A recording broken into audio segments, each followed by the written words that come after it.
Hello everyone, Namaste. Welcome back to my YouTube channel Kunchlo. My name is Gaurish and I have quickly written some 6 points which I would like to tell you because NEET exam is just like परसों. मतलब मेरे को इतना excitement हो रही है तुम सबके लिए and I definitely know that all of you are going to do really really well in the examination. Believe in yourself, do not lose the hope. Anyway I am going to tell you 6 very important point which you have to keep in mind like the last minute point और so. First is get your sleep cycle check. तुमको क्या करना है कि तुमको you have to understand that 2 to 5 is going to be your paper. तुमको घर से कितने बजे निकलना पड़ेगा, whether you are using public transport और your private transport, whatever is suitable for you and available at. And also understand that this is a rainy season going on, so you have to keep in mind कि बारिश भी हो सकती है.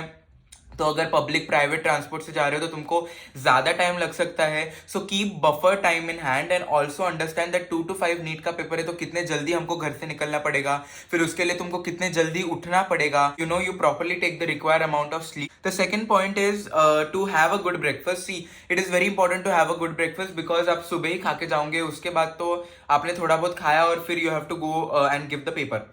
बाहर का मत खाओ, ये टाइम पे बिल्कुल बाहर का मत खाओ, बारिश का सीजन है वगैरह. एंड यूजुअली अपना सेंटर दूर रहता है या फिर घर से बाहर रहता है, so we tend to you eat outside food, but don't do that. Ask anyone at home to prepare food for you, whether it is breakfast या फिर सेंटर में जाके आप लंच कर सकते हो. मैंने ब्रेकफास्ट करके गया था और वहां जाके भी मैंने थोड़ा सा लंच खाया था before going to the actual NEET examination hall. So therefore it is important that you eat properly, not too heavy also, but sufficient. chocolate वगैरह खा सकते हो, to maintain the glucose level and whatever it is.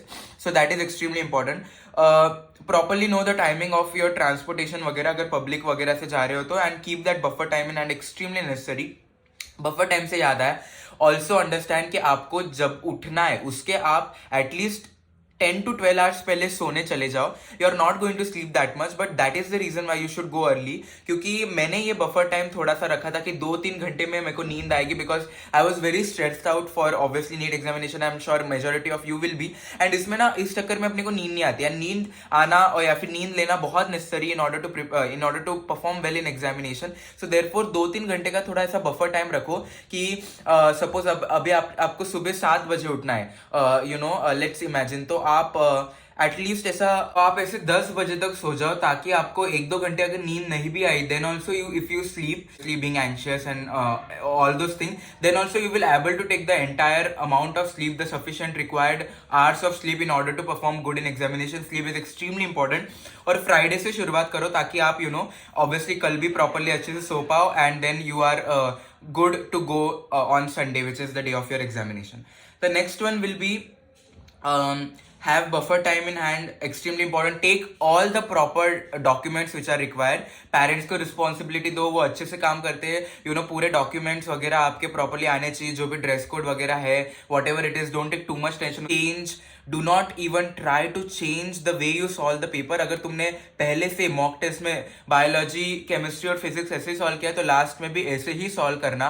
बिल्कुल भी वो change करने की कोशिश मत ही करना तुम लोग इस पॉइंट पर टाइम पे, बिकॉज कुछ लोग कर लेते हैं, कुछ भी ऐसा मन में आ गया एंड देन पूरा पेपर जंबल अप हो जाता है. तो डोंट डू दैट. एंड जिस हिसाब से तुमने पहले प्रैक्टिस किया था वही प्रैक्टिस रखो.